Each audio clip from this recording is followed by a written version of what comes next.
Good evening, everybody. Today is February 13, 2026. So is the day just before the day of Valentine's Day, which is tomorrow, February 14. And I hope every guy out there is buying for their loved ones, well, girlfriend, wife, or anyone else that they love, flowers or like anything, just to make them, happy.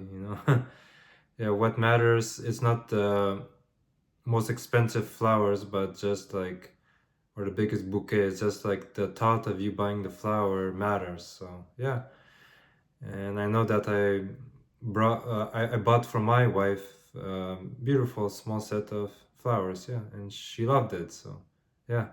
So we're gonna keep reading the Bible today. So from the New Living Translation Bible, we're gonna be finishing with First John chapter 5. So I believe that's gonna be the final chapter of First John, yes. And then, yeah, so let's finish this chapter and book.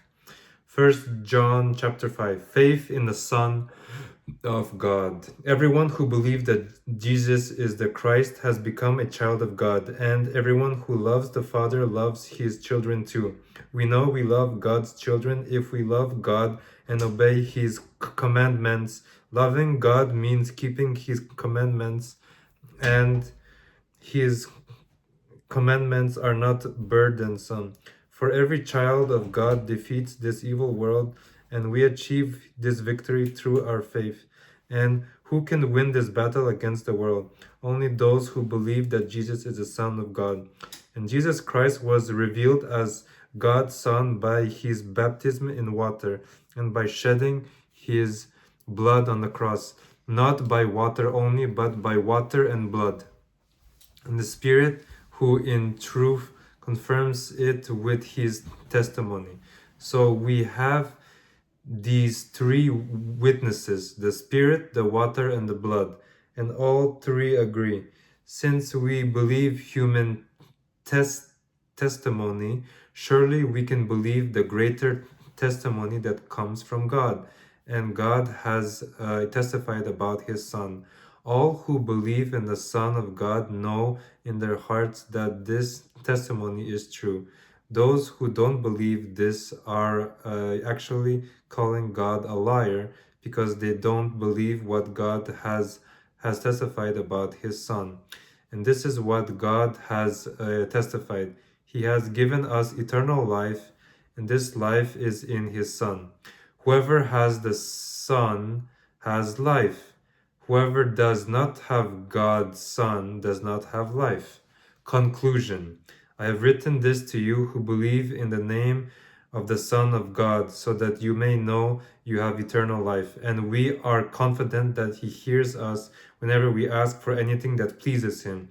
And since we know he hears us when we make our request, we also know that he will give us what we ask for. If you see a fellow believer sinning in a way that does not lead to death, you should pray, and God will give that person life. But there is a sin that leads to death, and I am not saying you should pray for those who commit it. All wicked actions are sin, but not every sin leads to death. We know that God's children do not make a practice of sinning, for God's Son holds them securely, and the evil one cannot touch them.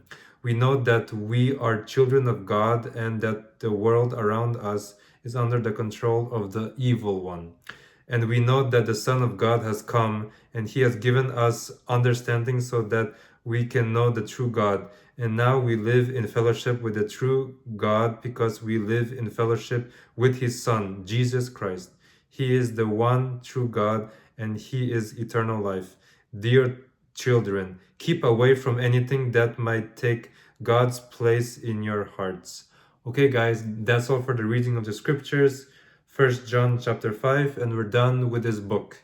So I'll see you guys tomorrow, and we'll be starting a new book tomorrow. Have a great rest of your night. Bye-bye.